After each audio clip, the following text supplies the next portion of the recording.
একজন পুরুষ মানুষের জীবন কখনোই সহজ নয়, সবসময় যুদ্ধের মধ্যে ঘিরে থাকতে হয়। এই লোকটার বয়স আপনার দেখে কত মনে হচ্ছে এবং হাঁটার স্টাইল দেখে তুষারের মধ্যে সে এই সকালে এখনও সূর্যোদয় হয় নাই, দেখেন বাইরের আকাশটা মাত্র নীল হতে শুরু করেছে।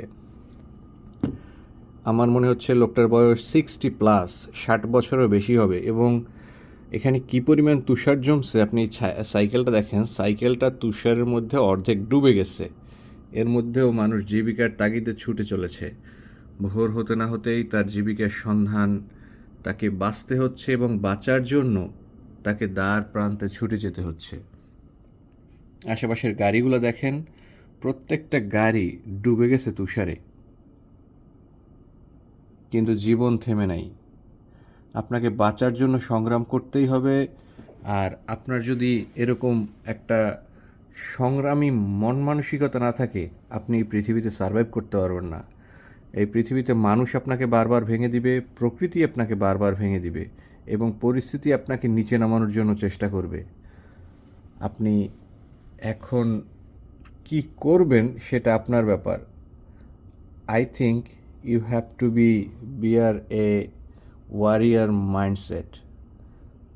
একজন ভদ্রমহিলা আসতেছে। এই তুষারের মধ্যে কি অবস্থা! আল্লাহ, মানুষের জীবনযাত্রা কতটা কঠিন এবং ধ্বংসাত্মক ভয়ানক হতে পারে, প্রকৃতি আমাদের কাছ থেকে কি পরিমাণে প্রতিশোধ নিতে পারে, এটা ইউরোপে না আসলে বোঝা যাবে না। এই যে একজন ভদ্রমহিলা চলে যাচ্ছে, মানে তার গায়ে শীতের পোশাক দেওয়ার মতো আর কোনো জায়গা খালি নেই। আলহামদুলিল্লাহ, ভদ্রমহিলা আমার মনে হচ্ছে একজন মুসলিম মহিলা। তিনি বোরখা পরে, বোরখার উপরে জ্যাকেট চাপায়া আস্তে আস্তে হেঁটে চলতেছে।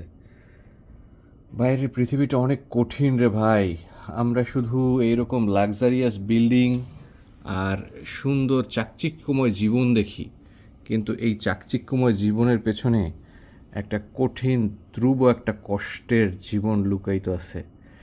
এই সকালবেলা যারা কাজের উদ্দেশ্যে বের হয়েছে এবং কাজ না করলে যারা আজকে খাবার জোগাড় করতে পারবে না, ভয়ঙ্কর কষ্ট এই জীবনটা, ভয়ঙ্কর কষ্ট।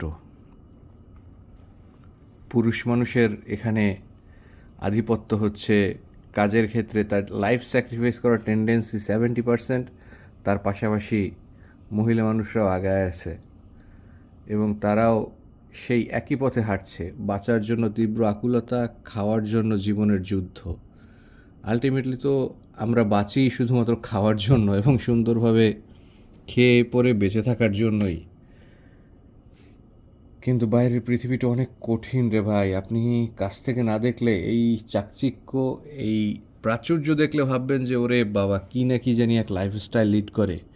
কিন্তু সকালবেলা যখন এই -20-র মধ্যে আপনাকে হাঁটায় নিয়ে যাওয়া হবে, তখন মনে হবে বাংলাদেশের সর্বোত্তম জায়গা বসবাসের জন্য অন্তত।